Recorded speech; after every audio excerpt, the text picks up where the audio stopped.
বন্ধুরা, তোমাদের রিম্পা লাইফস্টাইলে আরও একবার স্বাগত। তোমাদের সাথে তো আমি অনেক রকম রেসিপি শেয়ার করি। আজ বানাচ্ছি সুজি ও আলু দিয়ে বার্গার। ভীষণ সোজা একটা রেসিপি। বন্ধুরা, তোমরা পুরো ভিডিওটা দেখতে থাকো কীভাবে আমি বানাই।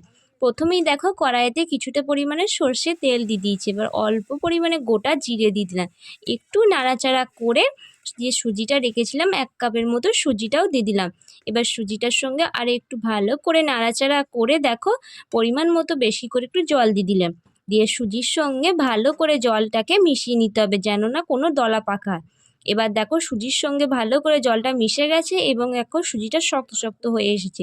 সুজিটা নামিয়ে নিয়ে ঠান্ডা করতে দিলাম। এবার আগে থেকে কিছুটা আলু ও ডিম সেদ্ধ করে রেখেছিলাম, ডিমটা গ্রেট করে নিচ্ছি। এবার দেখো নুন, চাট মশলা, একটু গরম মশলা, একটু চিলি ফ্লেক্স করে রেখেছিলাম, একটু কাঁচা লঙ্কা ও পেঁয়াজ কুচি ছোটো ছোটো করে কুচি করা, একটু হলুদ গুঁড়ো, একটু টমেটো সস দিলাম। সব কিছুকে ভালো করে হাত দিয়ে মেখে নিচ্ছি। ততক্ষণে বন্ধুরা তোমরা বলে ফেলো কোথা থেকে আমার ভিডিওটা দেখছো। তোমরা কেউ চাইলে এতে একটু গোলমরিচ গুঁড়োও দিতে পারো, এতে তোমরা একটু ধনেপাতা কুচিও দিতে পারো। যেহেতু আমার কাছে ছিল না তাই দিইনি। এবার দেখো হাতে একটু তেল বুলিয়ে নিলাম। এবার পুরটা থেকে গোল গোল করে কেটে নিয়ে শেপ করে নিচ্ছি। তোমরা আমার মুখের অবস্থা দেখে বুঝতে পারছো আমার চোখগুলো কেমন জ্বালা করছে। তবুও তো তোমাদেরকে পুরো ভিডিওটা না দিয়ে আমি উঠতে পারবো না বলো, তাই যত কষ্টই হোক ভিডিওটা কন্টিনিউ করতে থাকি, তোমরাও দেখতে থাকো। এবার দেখো লেচিগুলো কেটে নিয়ে রেখে দিলাম। এবার দেখো ঠান্ডা হয়ে এসেছে সুজির পুরটা। এবার ওতে নুন ও ময়দা দিয়ে শক্ত করে মেখে নিতে হবে। ডোটা নরম করে মাখলে তোমরা কিন্তু বেলতে অসুবিধা হবে, তাই একটু শক্ত শক্ত করেই মাখতে হবে। মেখে নিলাম দেখো। এবার একটু ময়দা ছড়িয়ে দিয়ে ডোটাকে গোল করে রুটির আকারে বেলে নিচ্ছি। তোমরা চাইলে কেউ ছোটো ছোটো করে লেচি কেটে নিয়েও বেলতে পারো লুচির মতো করে, কিন্তু আমি পুরোটাই একটা রুটির মতো বেলে নিলাম। এবার একটা গ্লাস দিয়ে এবার ছোটো ছোটো করে কেটে নেব লুচির আকারে। এবার তোমরা কিন্তু এটা যেন পাতলা করে বেলো না, মোটা করে রুটির মতো করে বেলো, রুটির থেকেও একটু মোটা হবে, না হলে কাটতে অসুবিধা হবে।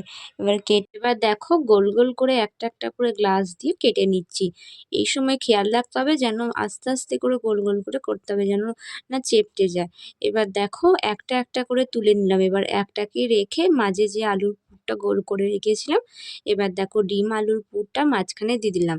এবার আর একটা নিয়ে এবার ওর উপরে চাপিয়ে দিয়ে দেখো আস্তে হাতে করে বার্গারের মতো দেখো শেপ চলে এসেছে। একটু ভালো করে সাবধানে করে নিতে হবে। এবার একটা চামচ নিয়ে দেখো উপরটা একটু ডিজাইন করে দিলাম।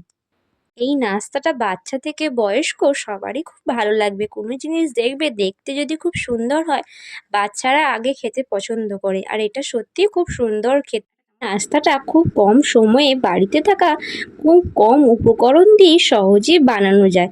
সামান্য সুজি আর আলু আর ডিম দিয়ে সহজেই ঝটপট বানিয়ে ফেলা যায়। তোমরাও বাড়িতে নতুন কোনো অতিথি বা কেউ এলে এই নাস্তাটা করে দিও, দেখবে আশা করি ভালো লাগবে। ট্রাই করে একদিন দেখো। দেখো কড়াইয়ে আগে থেকে তেল বসিয়ে দিয়েছিলাম, তেলটা গরম হয়ে এসেছে। এবার একটা একটা করে দিয়ে দিচ্ছি। তোমাদের সাথে যখন কোনো নতুন রেসিপি শেয়ার করতে পারি সত্যি আমারও খুব ভালো লাগে। আর তোমরা যখন এটা বাড়িতে ট্রাই করে বলো দিদিভাই ভালো হয়েছে, সত্যি আমার খুব ভালো লাগে। আরও তোমাদের জন্য নতুন নতুন রেসিপি দিতে ইচ্ছা করে। দেখো এবার এপিট ওপিট উল্টে নিচ্ছি, একটু লাল করেই ভেজে নিচ্ছি, বেশি কড়া করে ভাজার দরকার নেই। যেহেতু সুজি হালকা করে ভেজে নিচ্ছি, ব্রাউন ব্রাউন কালার হয়ে এসেছে প্রায়।